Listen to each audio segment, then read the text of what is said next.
He didn't. But I'm glad that you're saying that and actually creating some separation between you and the president. And I'm glad that you are acknowledging that there is violent extremism on both sides. What's interesting is that the research arm of the Department of Justice, the National Institute of Justice, do you know what that is? I'm familiar with them. Okay, great. It is the research arm of the Department of Justice, and it published an article in 2024 devoted to domestic radicalization, violent extremism, and terrorism. I have it. It's interesting that it's no longer on the website. It has been scrubbed, but I ask these questions because what makes a strong, qualified director of any business, of any household, of the FBI, what makes a reputable prosecutor is not lapdog loyalty, but a commitment to the creed that evidence is agnostic and that the evidence will lead you to making the right decisions. And your job, no one's job is to like the data or the evidence, it is to collect it. That is how you gain trust. And Mr. Chair, I would like to enter into the record, if I may. White supremacist group stands by racist ideology with unanimous consent. Without objection. Dylan Roof, the radicalization of the alt-right and ritualized racial violence. Without objection. Thank you. Another article, how Robert Bowers went from conservative to white nationalist. I'd like to enter that into the record with me. Without objection. Patrick Cruces believed he was fulfilling Trump's wishes in El Paso attack, his attorneys said. I'd like to enter into the record. Without objection. Buffalo shooting, how far-right killers are radicalized online. I'd like to enter that into the record. Without objection. Evergreen High School shooters' online activity reveals fascination with mass shootings, white supremacy. I'd like to enter that into the record. Without objection. Murder and extremism in the United States in 2024, a report by the Anti-Defamation League. I'd like to enter that into Without the record. objection. And the article, the report that was scrubbed from the DOJ just recently, the National Institute of Justice Journal focusing on domestic radicalization, violent extremism, and terrorism. I'd like to enter that into the record. Without objection. And lastly, the libertarian think tank Cato and their analysis on violent extremism and the right rising in extremist acts. I'd like to enter that into the record. Without objection. Thank you, and I yield back. Gentlelady yields back. Gentlelady from Wyoming is recognized. Just very quickly, Director Patel, thank you for being here, for your service to this country, and for the transparency that you have brought to the FBI and for the American people. Transparency that was absolutely non-existent in the Biden administration and FBI. I believe that you might have been asked earlier about whether you had had an opportunity to visit with any of Epstein's legal counsel. Were you asked that question earlier? I think so. Okay. One of the legal counsels or legal fixers for Mr. Epstein was Stacey Plaskett, the Democrat delegate to Congress from the Virgin Islands. So perhaps for those on the other side who are interested in talking to Jeffrey Epstein's attorneys, they could sure visit with one of their own colleagues. I want to focus on something that I think is very important that has not been addressed enough today, and that is related to the consequences of the Biden open border. One consequence of the Biden border crisis is the impact that it continues to have on our tribal communities, with the cartels taking advantage of our open borders, the Mexican drug cartels, by infiltrating our reservations and bringing violence, drugs, murder, trafficking, and more. Last year, when I questioned the Attorney General Garland about what the DOJ was doing to protect these communities, he simply deflected responsibility and said that Congress had not appropriated sufficient resources for them to be able to protect our tribal communities. Mr. Patel, what is the Trump FBI doing to counter the drug cartel infiltration and other violent crime targeting our Native American communities? Thank you. It only took more than half of this proceeding to talk about one of the priorities that the FBI has, which is crimes on tribal lands. Every single crime that we have been talking about, whether it's child predators, human trafficking, narco traffickers, murder, they all happen on tribal lands as well. And I've said since the beginning, it is a priority, which is why we launched Operation Not Forgotten on tribal lands. And I'm the first FBI director to meet with the staff and tribal leaders here in Washington, D.C. and elsewhere, and invited them into my office and headquarters to see them, because I need engagement with tribal leadership, and I need our police and FBI agents to be engaging with tribal leadership. Otherwise, we're not going to break through. We have 1,900 Indian country cases open right now. We've got 600 indictments this year alone. We cannot forget tribal lands. Every single one of those people lives in the United States of America, and it is an absolute priority to protect them and their children just as it is anyone else. So I think it's fair to say that what Mary Garland testified to, that the FBI and DOJ did not have the resources to address that. I think that was an absolutely false statement. Would you agree with me? It's a decision by him not to do so. That's not my decision. At the end of August, the U.S. Attorney and FBI announced that nearly 100 personnel representing members of the Safe Trails Task Force operated near Wyoming's Wind River Reservation to assist with reducing drug trafficking and illegal guns. Director Patel, you have routinely stated that it is your mission to partner with and strengthen local and state law enforcement partners. How does the task force and other FBI efforts bring tribal law enforcement into this process? The major problem with tribal lands is the sheer tyranny of geography and the amount of coverage that they have on land versus the personnel they have to do it. So what we've done is constantly surge resources to tribal lands across this country on a 30, 60, 90-day rotating basis, reporting back to us saying who needs more. And what we found is that most of these lands can be assisted by our counter-UAS program, our drone capabilities, and we're going to do it because what's happening is the Mexican drug cartels are literally flying overhead, dropping their cargo, their narcotics onto this land where no one's looking, and then it's being disseminated to children, to youth, to adults on that land, and killing them. And we got to stop it before it gets dropped off. Well, and your testimony proves that the Biden administration did not lack the resources to address drug and violent crime in tribal communities or around the United States. It instead expended and wasted these resources investigating parents, Catholics, we now find out Turning Point USA, the RNC, and Republican organizations, rather than protecting our Native Americans by closing the border. Is that fair? I think so. Wonderful, thank you. And I do appreciate the work that you've done in this regard. I was previously the chairman of the subcommittee on Indian and Insular Affairs with the Natural Resources Committee, and safety and security on our reservations and for our tribal members has been one of our priorities, one of my priorities, and I very much appreciate the work that the FBI has done. Let me know if there's anything else I can do to help you, and with that, I yield back. I will, ma'am. Gentlelady yields back. The gentlelady from Georgia is recognized. Thank you, Chairman, and thank you for coming in today, Mr. Patel. In the past few months, the country has experienced a string of horrific, high-profile attacks that have been motivated by racial hatred or political ideology. A shooter attacked the CDC headquarters, firing hundreds of rounds and killing a police officer. An arsonist set fire to the Pennsylvania governor, Josh Shapiro's residence, with the governor and his family actually inside. Minnesota House Speaker Melissa Hortman and her husband were assassinated earlier this year. Clark and Charlie Kirk was murdered last week. Bomb threats have been made against HBCUs and the DNC, and just the list goes on and on. I only have just a few minutes today, so I don't want to take a lot of time to go into all the countless and devastating violent crimes and incidents that have happened at our schools or on our streets and in our communities that have just been happening all year long. Mr. Patel, just yes or no, is this type of political violence ever acceptable in your eyes? No. I'm glad that we agree that these heinous acts designed to instill fear and division in our nation are never, ever acceptable, yet each of these incidents has recently taken place under your watch.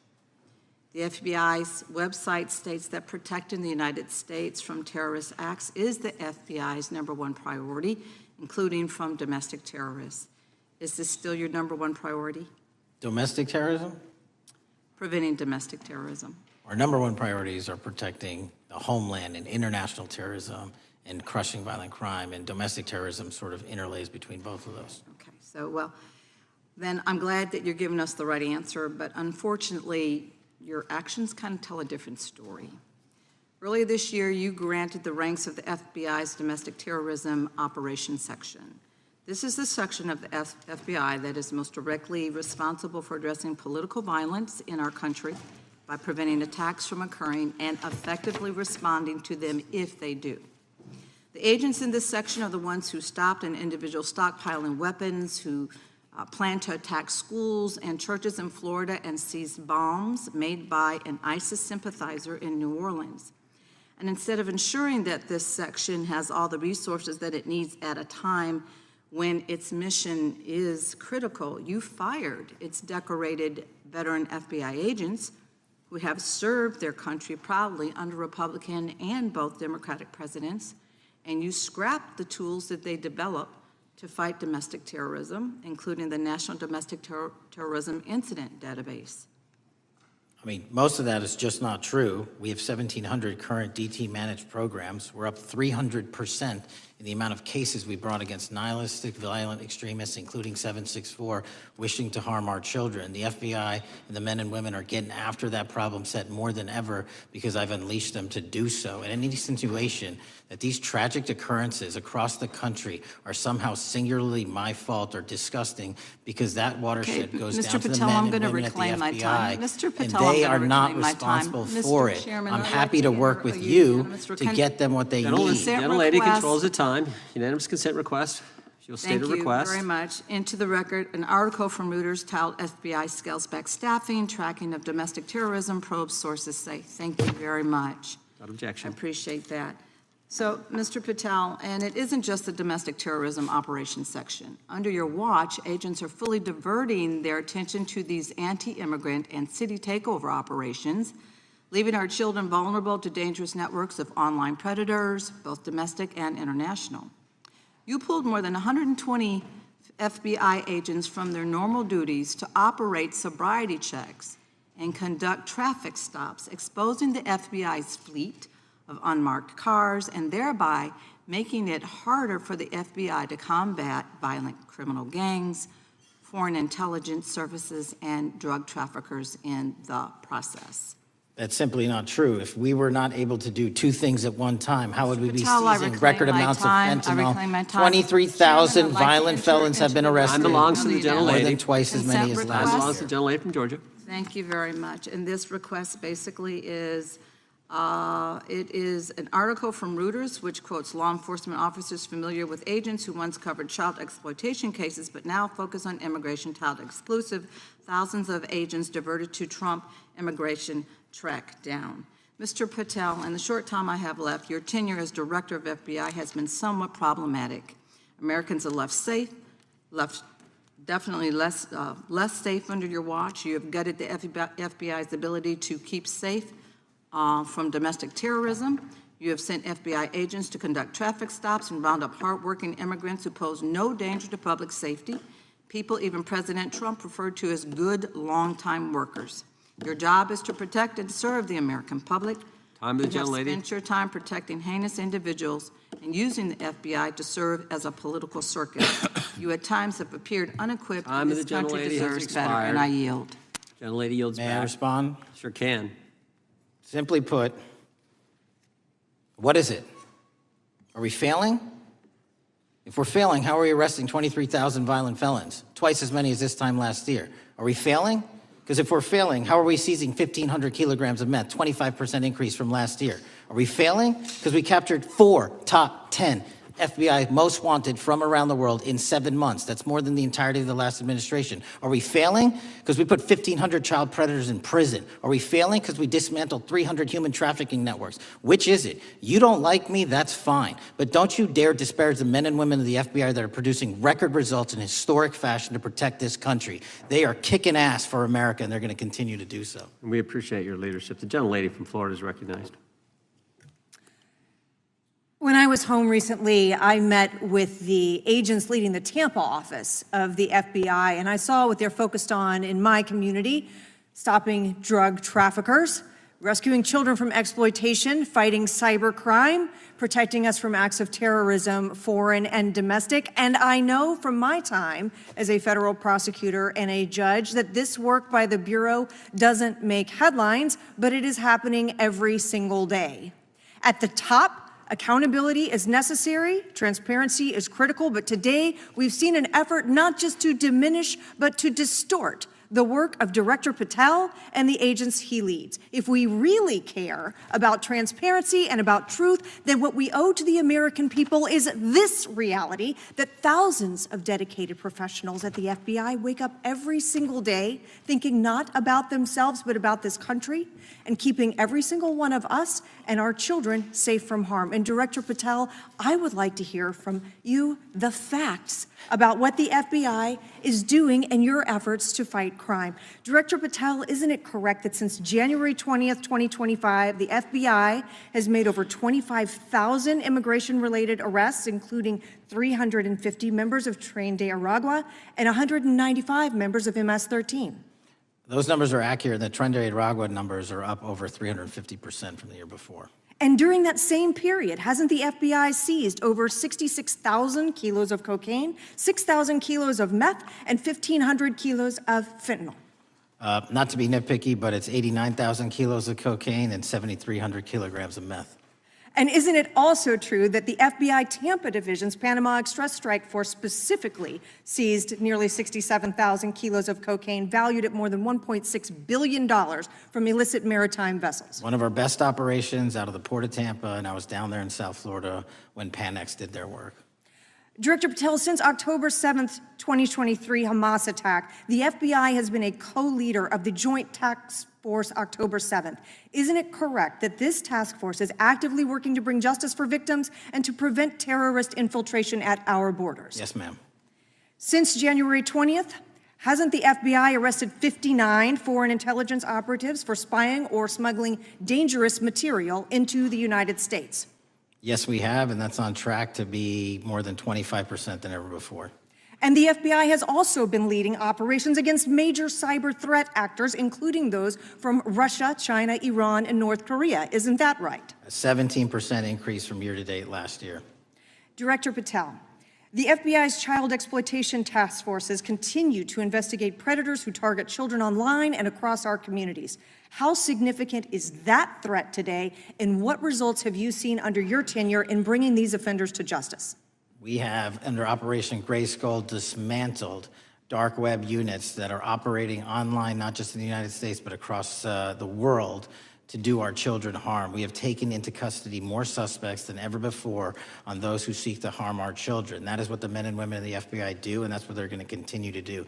Those are the real results when you let good cops be cops and when you let us get on these platforms and expose them to the public and show them the harms of these predators on these online gaming systems and social media systems. And we need more help from Congress to allow us more authorities to do that work.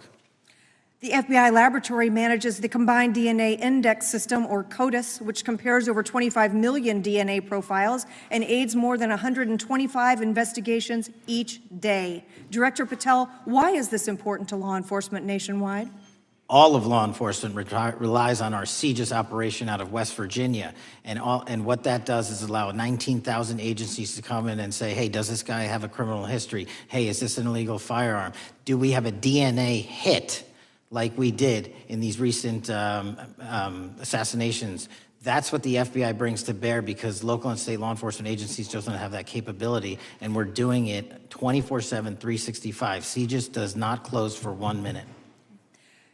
In your testimony, you noted that the FBI has ongoing counterintelligence investigations into China, Iran, and Russia across all 55 field offices. Why is it essential to maintain that scope of coverage, and what success can you point to in disrupting nation-state actors? Our biggest threats involving nation-state actors are the PRC, Russia, and China, and they are up 33%, 83%, and 60% respectively in arrests alone this year. Those nation-state actors wish to do harm in our infrastructure, our critical infrastructure system, our energy, our water supply, and also go after and target individuals and senior citizens and take their money through online pig butchering schemes, which we've exposed in Cambodia by way of the CCP. This is groundbreaking work that the American public should be seeing that their FBI is doing, and I'm happy to have the opportunity to report on it. Thank you, Director Patel. I yield back. Gentlelady yields back. The gentlelady from Mr. Chairman, I have a couple. unanimous consent. Thank you so much. I appreciate it. In response to Mr. Patel's making the remarks that that maybe our colleagues are disparaging the men and women of the FBI, I'd like to enter the record 3 unanimous consent requests. One is entitled FBI is using polygraphs to test officials' loyalty. The second is Kash Patel knowingly broke law when firing top officials, lawsuit alleges, published by NBC. And the third is FBI forces out more leaders, including ex-director who fought Trump, demand for January 6 agents' names. Without objection. Thank you. Gentlelady from Vermont's recognized. Thank you, Mr. Chair. Director Patel, thank you for being with us today. Appreciate your time. Let me say at the top, political violence should have no place in this country, and I strongly, unequivocally condemn the killing of Charlie Kirk last week. And this is exactly the kind of case that warrants a swift and thorough investigation by the FBI. What shouldn't be happening, however, is this administration's seeming attempt to exploit Mr. Kirk's death within minutes of this horrible, horrible assassination, dividing us even further without knowing enough about the killer's complicated, confused political ideology and the extent of his motivation. And this week, Vice President Vance claimed that this is, quote, an extremely destructive movement of left-wing extremism, and said that, quote, it's part of the reason why Charlie was killed. He pledged to go after organizations on the left. But Director Patel, it was just 3 months ago that Melissa Hortman, the Minnesota House Speaker, and her husband Mark were shot to death in their home in the middle of the night by a self-identified right-wing extremist and Trump supporter. When that assassination happened, the FBI released a written statement denouncing the killings and pledging to hold the killer accountable. And I thank the Bureau for that. It was clear, concise, to the point. But when you compare that statement to the over 50 mentions of the Charlie Kirk killing and just 4 for the Hortmans on accounts affiliated with the FBI and your personal account, it appears to many Americans that you're valuing some lives more than others, and that's painful. And this is what I'm hearing from my constituents, so I just want to convey that to you. And the Vice President didn't even call on right-wing organizations to tone down their rhetoric after that horrific killing in Minnesota, and he never once spoke about dismantling conservative institutions. This week, when the President was asked by a reporter about Speaker Hortman, he claimed he didn't even know who she was. One of the most high-profile assassinations of an elected official in recent memory, and the President claims to know nothing about it, hasn't even heard of it. It was absolutely devastating for her colleagues and for her family.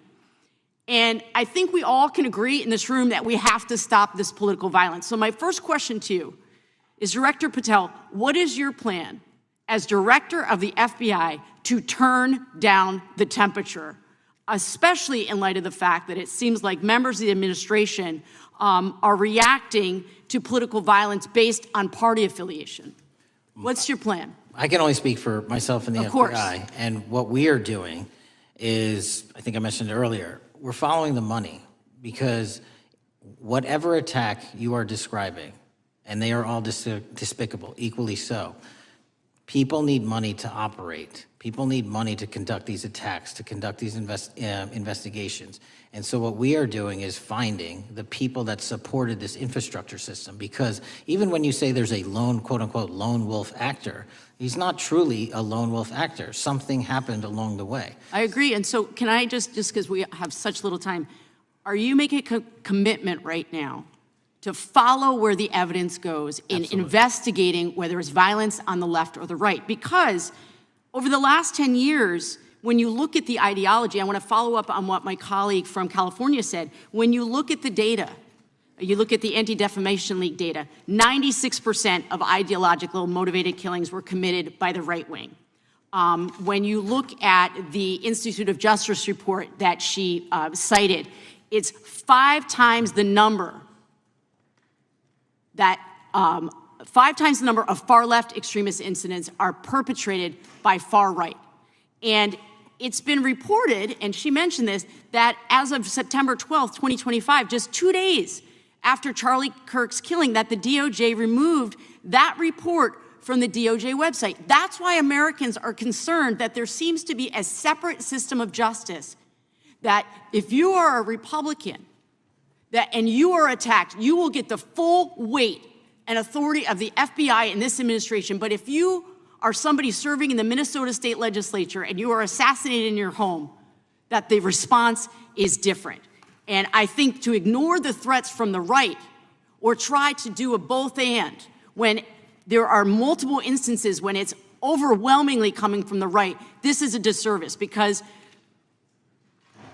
Americans want to know that whoever they are, whatever their political affiliation, that the response is going to be the same, and it is going to be done with the same diligence. And I'm wondering if you will commit to me right now that you will be a voice right now standing up to those voices in the administration that are adding to the violent rhetoric right now. That's what I'm asking you. Will you commit to this? Time of the gentlelady's expired. The gentleman can respond. My voice will be through the investigations that the FBI conducts, and we will conduct them all lawfully and equally. Can we expect in the future that your tweets in related to one killing will be the same level of concern? The gentleman from Texas is recognized. Thank you, sir. Director Patel, thank you for being here today, and most importantly, thank you for restoring trust and faith in the FBI, which has been severely eroded under the Biden administration. Thank you for your service and your continued service in this capacity. On April 7th, 2025, Charlie posted on X, "Assassination culture is spreading from the left. 48% of liberals say it would be at least somewhat justified to murder Elon Musk. 55% say the same about Donald Trump. In California, activists are naming ballot measures after Luigi Mangione. The left is being whipped into a violent frenzy and set back. Whether losing an election or losing a court case justifies a maximally violent response," end quote. And unfortunately for Charlie, that reaction also came when they couldn't win a debate on a college campus. You cannot be intellectually honest and say that this problem is on both sides. It's not just what happened to President Trump, it's also what just happened to Charlie. We've gotten to a point in America where violence is encouraged. When you have a former president of the United States that opens up his campaign in 2019, that's Joe Biden, by saying that his opponent is a, quote, existential threat to this country, Houston, we have a problem. People that you disagree with are not existential threats. They are not Nazis. They are not fascist. They are not racist. They are not deplorable. They are not irredeemable. They are your fellow Americans who have a different perspective on how government should run and what government should look like. Whether or not we should have strong sovereign borders, whether or not we should have safe communities, whether or not we should have places to worship our God and not worry about being shot, whether or not we live in communities and cities that are not overwhelmed by drugs and crime, whether or not we have two genders, and whether or not we have common sense in our policies and our values. And people that believe these things are not existential threats. I happen to be one of these people that believes all of the above, and as someone that served this country in combat, I can assure you I am not an existential threat to this country because I swore to protect her. I also want to point out, how many cities have you seen burned to the ground since Charlie Kirk's death? 0. No summer of love, no riots, no nothing, no looting, no killing, none. We simply gathered and prayed for his soul, his family, and this country, because that's exactly what we represent.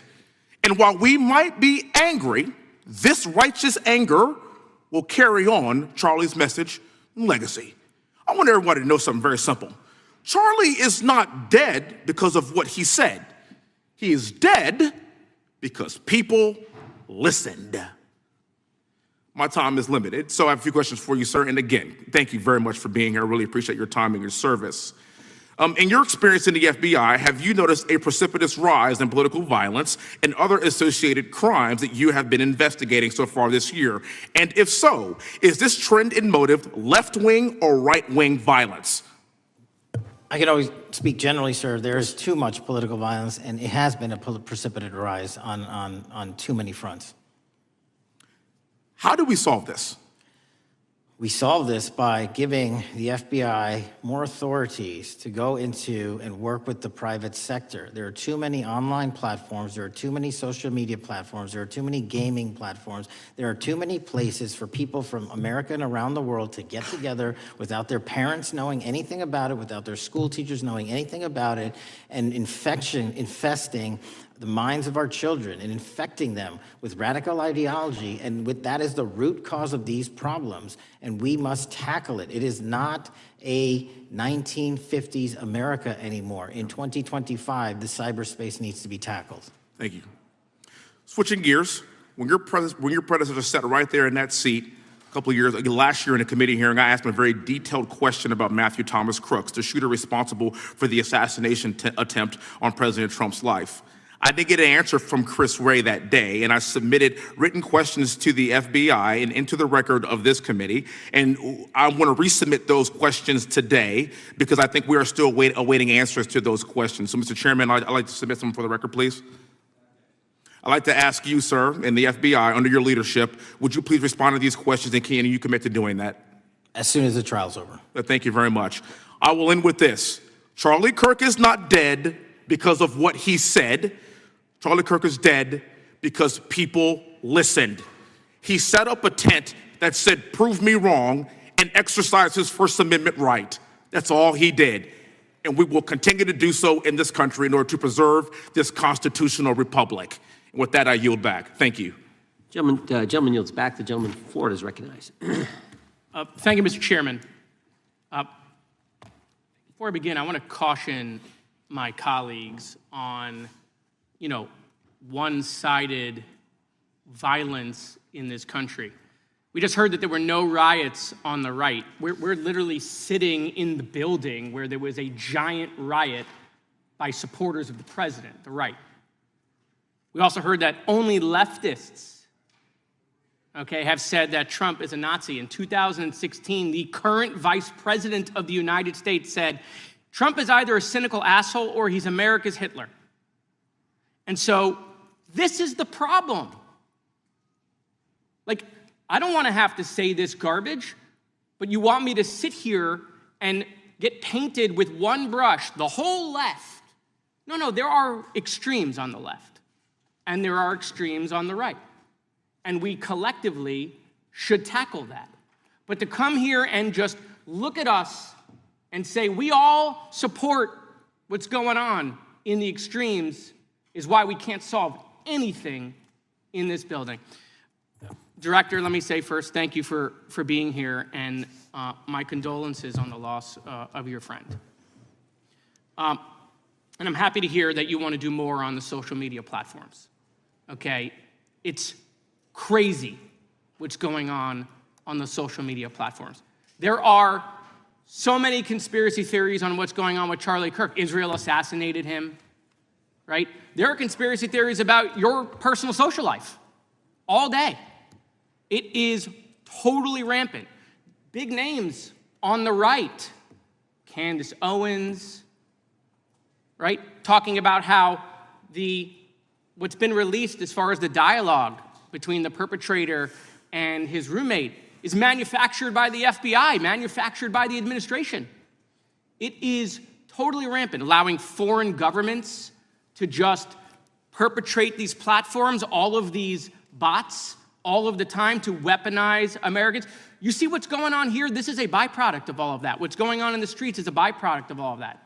What's happening is you see people celebrate Luigi Mangione is a byproduct of all of that. And so if we want to do something, then we should talk about Section 230. We should talk about how we're going to make sure that we don't let foreign governments poison our children's mind. And so I will work with you on that, Director. I'll work with you on 230 any day. No problem. So now, that was the good part. I want to take your attention back a second, okay? Breaking news. Kash Patel is nominated to be the FBI director. Dan Bongino is nominated to be the number 2 at the FBI. MAGA celebrates, rejoices, bells are ringing out. The team, Patel, Bongino, that sought out every podcast microphone to talk about the Epstein list. The names are finally going to get released. It begins. They produce white binders. Phase 1 with the podcasters. This is not actually one of them, of course. I made this up. Your name's on it, right? And the names are going to come out. Pam Bondi says the list is on her desk. Then a memo comes out all of a sudden and says, there's no list. Oh, no phase 2. Phase 2 binders never happen. You said the conspiracy theories around Epstein just aren't true. They never have been.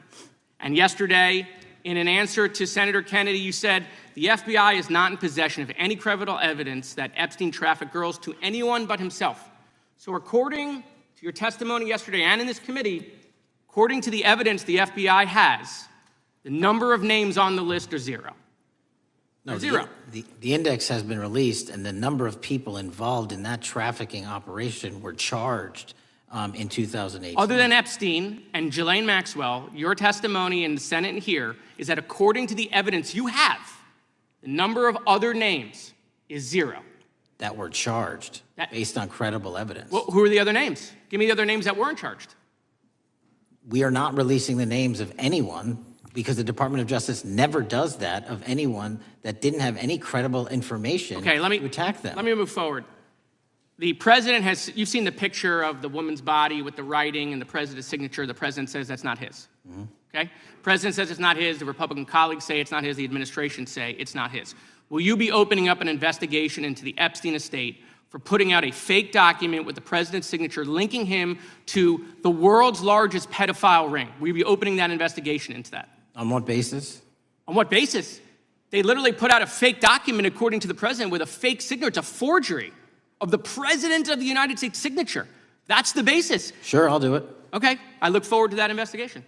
Am I over? Thank you, Mr. Chairman. I appreciate your diligence. Gentleman's time has expired. Chair now recognizes the gentleman from California.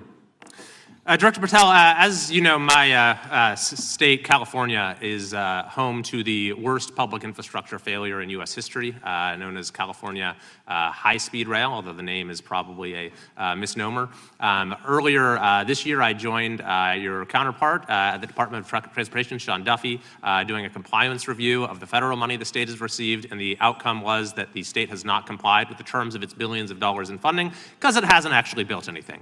And so that federal funding has now been cut off, but a lot of us in California still have questions as to where all the money went. We're 17 years in to this project, and absolutely nothing has been built. Not a single bit of track has been laid. There are no stations. There are no passengers. And the plan initially was to have the whole thing, LA to San Francisco, done by 2020 at a cost of $33 billion. Yet here we are in 2025, nothing has been built. And according to the New York Times, the project won't even be completed this century, and the total cost is now estimated to be over $130 billion. So I just wanted to ask you, do you think this is something that bears scrutiny, or can you confirm whether there's any kind of investigation going on at the FBI? The FBI certainly can't investigate incompetence, but the FBI certainly can investigate and does investigate waste, fraud, and abuse. And so if we have any information that indicates that that happened in this situation or anything else, we'll look at it. Thank you very much. We've also, been talking some today about the issues that occurred at the border during the Biden administration. And you might not agree with your predecessor on everything, but you probably would agree with some of the statements he made in testimony before this and other committees, raising alarms about the risk of terrorism from illegal border crossings. Since becoming director, have you gotten some insight into how well calibrated those warnings were, and what is the status of that risk now? Since becoming director, there's been a sharp decrease of border crossings for known or suspected terrorists from the southern border. But unfortunately, there has been a sharp increase of known or suspected terrorists entering through our northern border. And so what I'm trying to do is work with our northern border states and our interagency to tackle that problem. But it is an absolutely massive border that can't physically be sealed. So we're going to have to get creative and put more resources into that.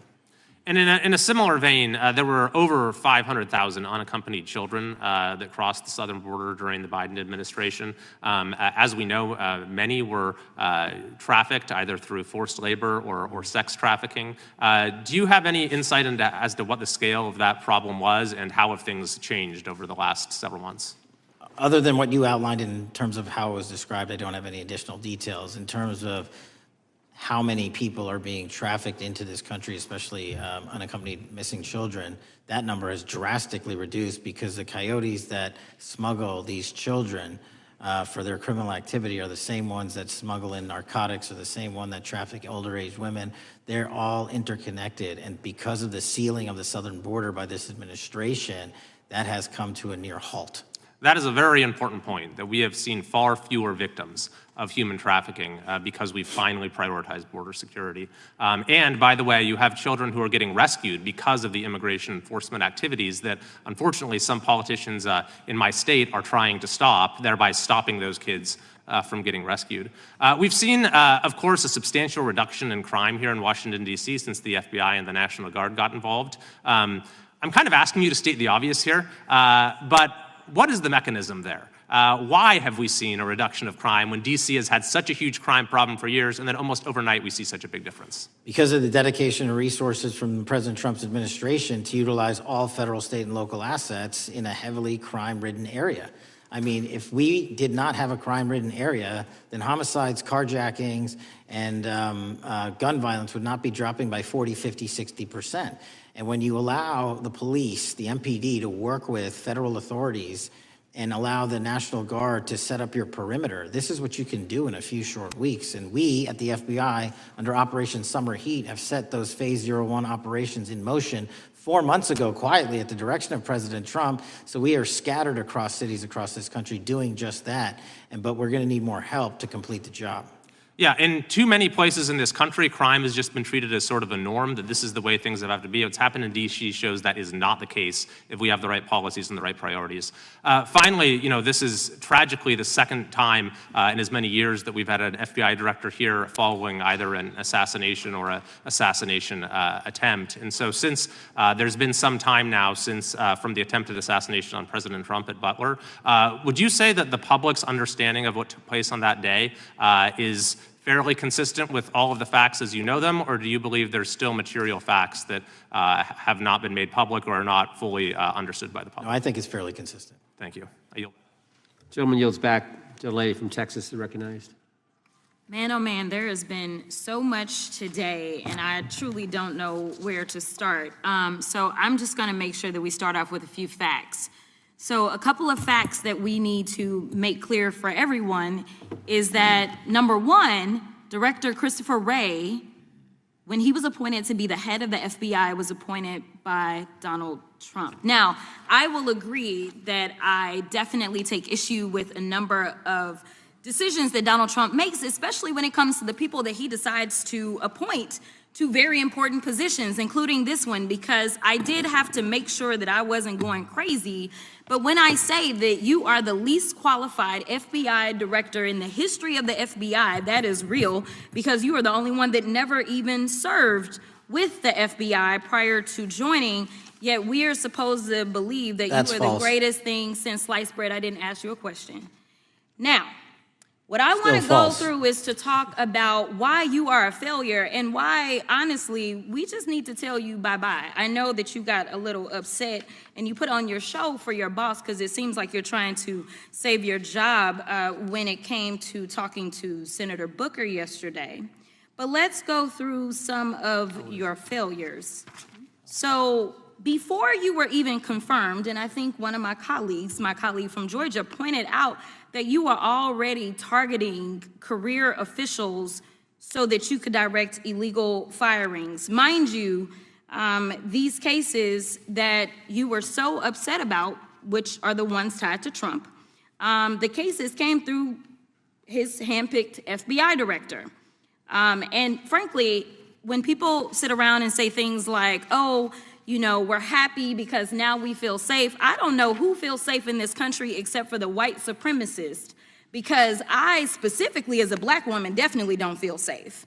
And frankly, my colleagues have been real nice to you today, and I applaud them, but I don't have the same demeanor because I know that multiple colleagues on this side of the aisle have faced death threats. In fact, somebody tried to kill one of my colleagues.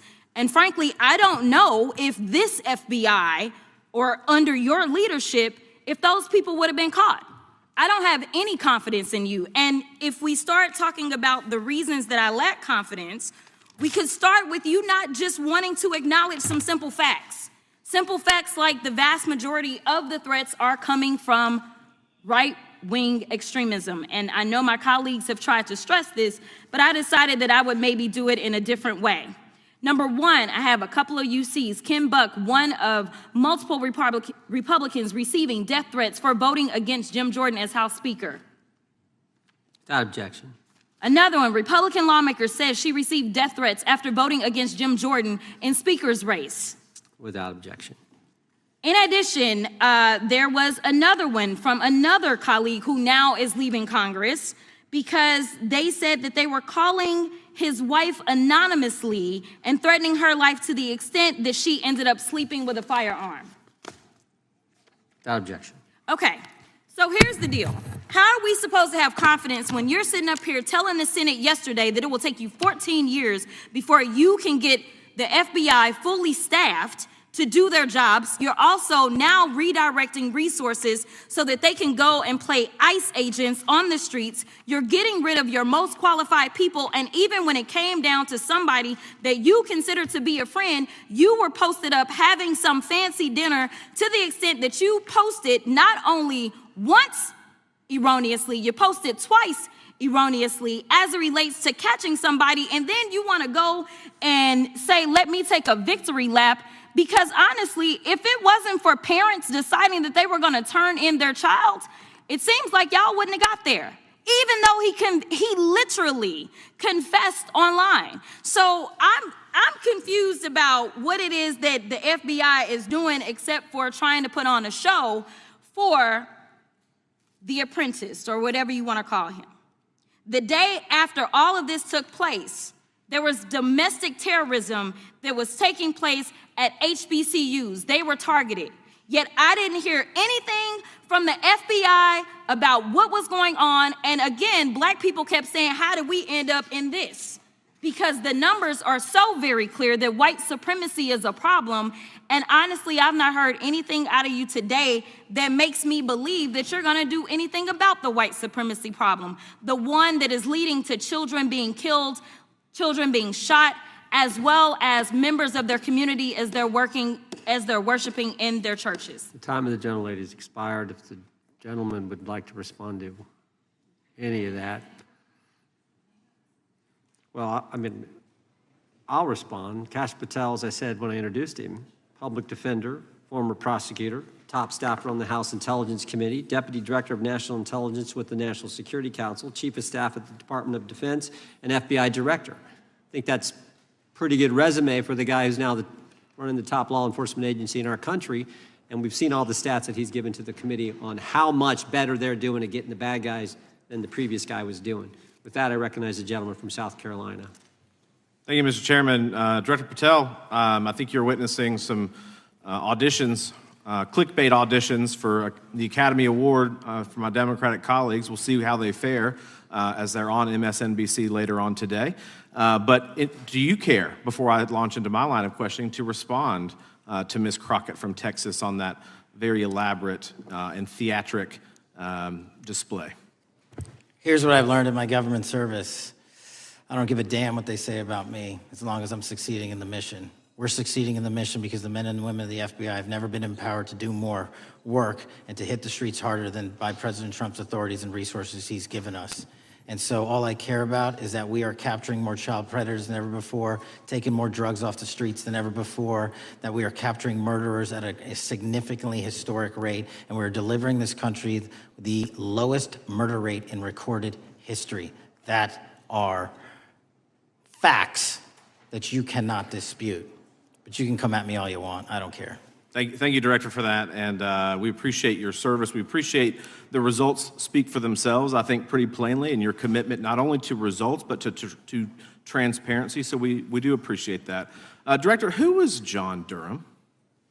He was a former federal prosecutor, United States attorney, and ultimately appointed special counsel in the first Trump administration. Correct. And there was a document that he released in his findings called the Durham Report. What was the Durham Report briefly, and what were the findings very briefly? It was every special counsel that's appointed produces a report to the Attorney General. Special counsel's Durham Report largely focused on Crossfire Hurricane and included extensive summary findings in classified and unclassified manner. And we released the classified version, finally declassifying it for the American public in this committee. Correct. And you released that in July of this year. I think so. Yes, sir.